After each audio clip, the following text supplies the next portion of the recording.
The square of 9 is unique, and not like any other method of technical analysis or stock trading tool you've ever seen before. This is a contemporary chart of the S&P 500. We can say from the extra information on this chart that the magnitude of the March 14th to July 13th swing squared with the time and the swing that ended at the August 16th low. To understand that and appreciate how this could change your swing trading strategy, you have to make the same intellectual journey that Gann did. And that journey started 2,500 years ago in ancient Greece. To understand Gann, you have to understand Pythagoras and the tremendous influence he had on how the ancients and the moderns understand the nature of things. Pythagoras believed that everything in the universe was related to mathematics, and that numbers were the ultimate reality.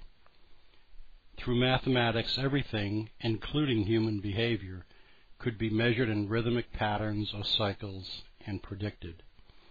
You can understand the allure of Pythagoras to somebody embarking on a 10-year quest to understand everything known and unknown about trading stocks and commodities.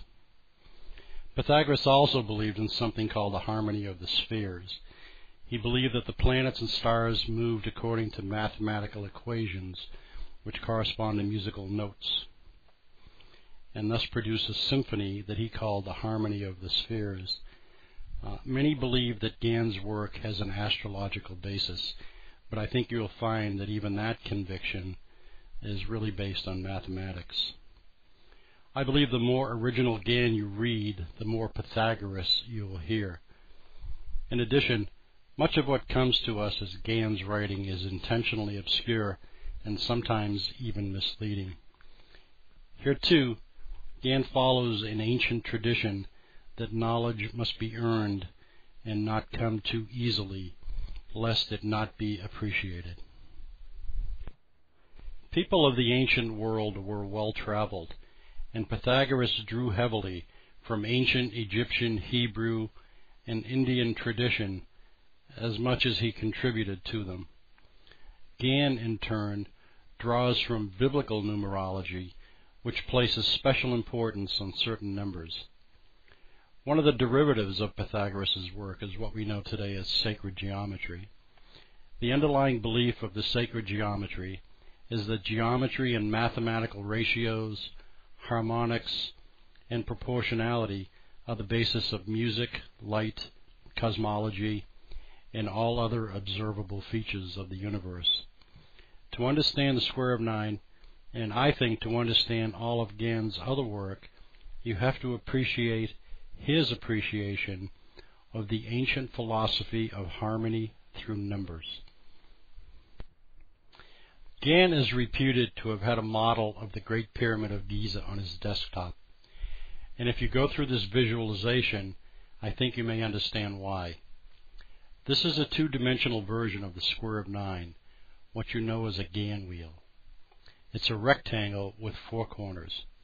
If you could put your fingers on the number 1 in the center, pinch the number 1, and pull the screen out toward you, you would eventually end up with this shape, a pyramid, with the number 1, unity, at the top, and all the other numbers winding around the pyramid in increasing dimension. With this visualization, you can easily understand how a number on the south face of the pyramid would have a very definite spatial relationship with a number on the north face. And in the same way, a number on the west face would have a very definite spatial relationship with a number on the east face, and so on.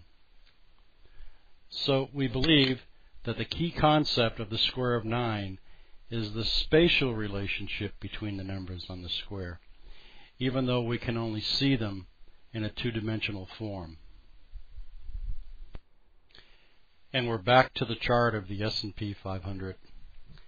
This has been a quick journey through time, and hopefully you've seen how an ancient mathematician, an ancient mystic mathematician who believed that everything in nature could be predicted and measured in rhythmic patterns and cycles led to a more modern mystic mathematician who devised this thing called the square of 9, so that by looking at a price chart we could see how the past relates to the present and the future.